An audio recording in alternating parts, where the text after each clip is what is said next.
जय हिंद मेरे साथियों। अंत्योदय सिविल सर्विसेज एकेडमी में आपका स्वागत है। अभी हम पढ़ने जा रहे हैं कुछ 3 मार्कर क्वेश्चंस जो कि मध्य प्रदेश लोक सेवा आयोग की मुख्य परीक्षा में आपके लिए लाभकारी साबित होंगे। इन क्वेश्चन में सबसे पहले हम पढ़ेंगे आर्टिफिशियल इंटेलिजेंस क्या होती है। तो चलिए प्रारंभ करते हैं। आर्टिफिशियल इंटेलिजेंस यानी कृत्रिम बुद्धिमत्ता कृत्रिम तरीके से विकसित की गई बौद्धिक क्षमता है जो कि मशीनों में मानव की जैसी समझ को तथ्यों के आधार पर प्रतिक्रिया देने हेतु प्रेरित करती है। कृत्रिम बुद्धिमत्ता के जनक के रूप में जॉन मैकार्थी को जाना जाता है। इन्होंने ही 1955 में कृत्रिम बुद्धिमत्ता यानी आर्टिफिशियल इंटेलिजेंस शब्द गढ़ा था। कृत्रिम बुद्धिमत्ता का विविध क्षेत्रों में उपयोग है क्योंकि यह मशीनों को मनुष्य की तरह रूप देने में सक्षम है। रूप के साथ साथ यह उनकी बुद्धि को भी विकसित करती है। आइए हम इसके कुछ उपयोग भी देख लेते हैं। कृत्रिम बुद्धिमत्ता के द्वारा मानव सदृश मशीन, जिसे हम रोबोट कहते हैं, उसका निर्माण किया जा सकता है। साथ ही कृत्रिम बुद्धिमत्ता से सिटी को स्मार्ट तरीके से मैनेज किया जा सकता है, जिसे हम स्मार्ट सिटी का नाम देते हैं, जिसमें ऑटोमेशन अति उच्च स्तर का होगा, जिसमें गाड़ियों को ऑटोमेटिक तरीके से पार्क किया जाएगा, उनके आने की सूचना तुरंत एक नेटवर्क पर उपलब्ध हो सकेगी, साथ ही सभी वस्तुएं स्वचालित रूप से कार्य करेंगी। कृत्रिम बुद्धिमत्ता के द्वारा कार्य के संपादन में शीघ्रता होगी। साथ ही जटिल तथा दुरूह कामों को करने में मशीनों का भी उपयोग किया जा सकेगा। यदि हम उदाहरण की बात करें तो किसी अन्य ग्रह पर जहां जीवन की संभावनाएं नहीं है एवं मानव का वहां पर पहुंच पाना संभव नहीं है, वहां पर हम आर्टिफिशियल इंटेलिजेंस से युक्त रोबोट को भेजकर रिसर्च कर सकते हैं। साथ ही आपदा राहत में कृत्रिम बुद्धिमत्ता का उपयोग किया जा सकता है क्योंकि कृत्रिम बुद्धिमत्ता के द्वारा तैयार किए गए रोबोट आपदा राहत में अत्यधिक कारगर एवं लाभकारी साबित हो सकते हैं।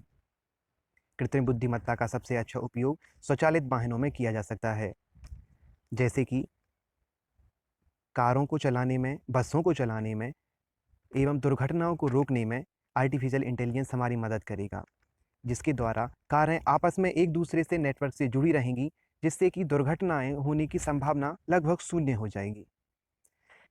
कुछ वैज्ञानिकों ने कृत्रिम बुद्धिमत्ता के नुकसानों के बारे में भी चर्चा की है।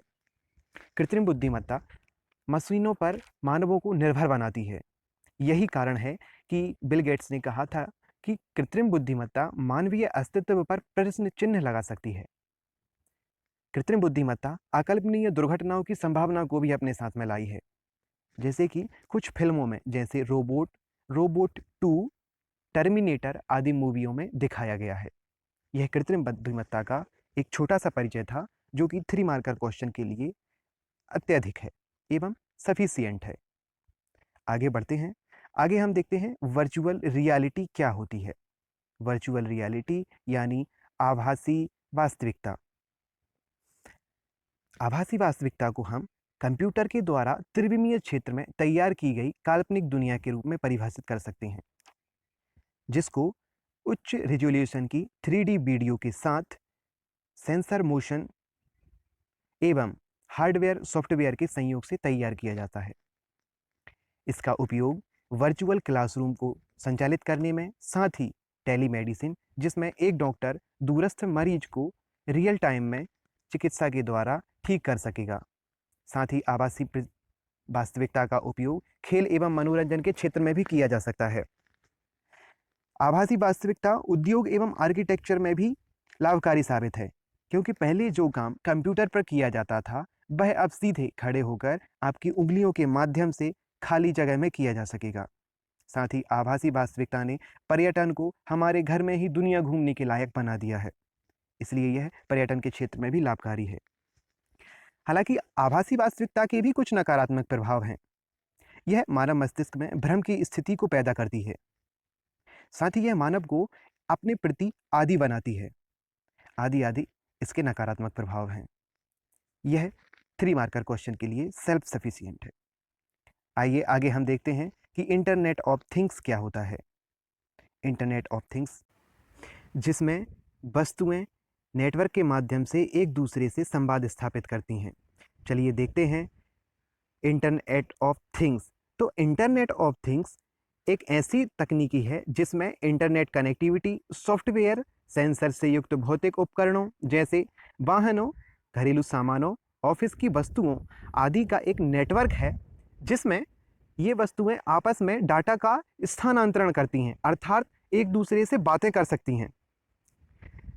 यदि हम इंटरनेट ऑफ थिंग्स के उपयोगों की बात करें तो यह विभिन्न क्षेत्रों में उपयोगी है। जैसे स्मार्ट होम के निर्माण में, स्मार्ट होम आप एक ऐसे होम की कल्पना कर सकते हैं जिसमें वस्तुएं अपने आप में एक दूसरे से संपर्क स्थापित कर सकती हैं। जैसे यदि आपके किचन का सामान खत्म हो रहा है तो वस्तु ऑटोमेटिक मोबाइल को संदेश भेजेगी, जिसमें तब मोबाइल उस संदेश को पढ़कर ऑटोमेटिक किसी भी वेबसाइट से उस सामान को खरीद कर बुला लेगा और ऑटोमेटिक पेमेंट के द्वारा भी उस वस्तु का उपयोग किया जा सकेगा। इसी प्रकार स्मार्ट सिटी में भी इंटरनेट ऑफ थिंग्स की बहुत उपयोगिता है, क्योंकि किसी कार के आने पर उसके पार्किंग की व्यवस्था करना एवं उस वस्तु के स्थान का निर्धारण आदि इंटरनेट ऑफ थिंग्स के द्वारा किया जा सकेगा। वहीं स्वचालित परिवहन में इंटरनेट ऑफ थिंग्स बहुत कारगर है, क्योंकि यह परिवहन में होने वाली दुर्घटनाओं को रोकती है। जिस प्रकार किसी दुर्घटना में मानव के द्वारा गलती महत्वपूर्ण मानी जाती है, किंतु यदि हम वस्तुओं को खुद आपस में बात करने हेतु एक नेटवर्क के माध्यम से जोड़ दें तो दुर्घटनाएं होने की संभावनाएं कम हो जाती हैं, क्योंकि उस वस्तु को पहले से पता रहता है कि वहां से एक अन्य कार या वाहन चला आ रहा है। यदि हम चिकित्सा के क्षेत्र में इंटरनेट ऑफ थिंग्स की बात करें तो यह इंटरनेट के माध्यम से चिकित्सा को और सरल बनाती है। साथ ही internet of things real time निगरानी एवं जल प्रबंधन के रूप में भी हमें सहायता प्रदान करती है। इंटरनेट ऑफ थिंग्स के लाभों की अगर हम चर्चा करें तो यह इंसान के समय की बचत को महत्वपूर्ण लाभ के रूप में प्रदान करती है। साथ ही यह कार्यों को सरलतापूर्वक निष्पादित करती है।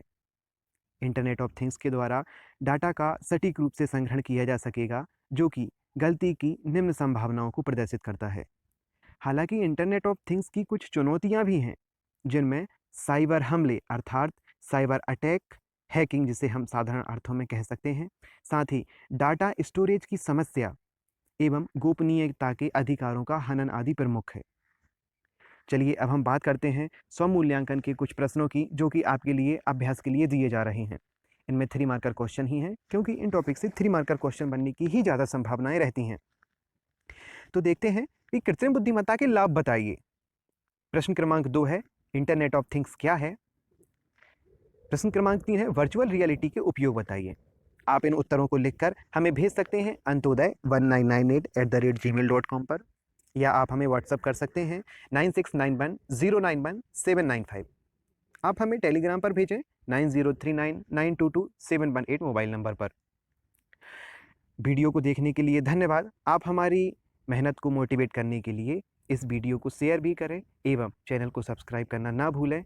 धन्यवाद। जय हिंद, जय भारत।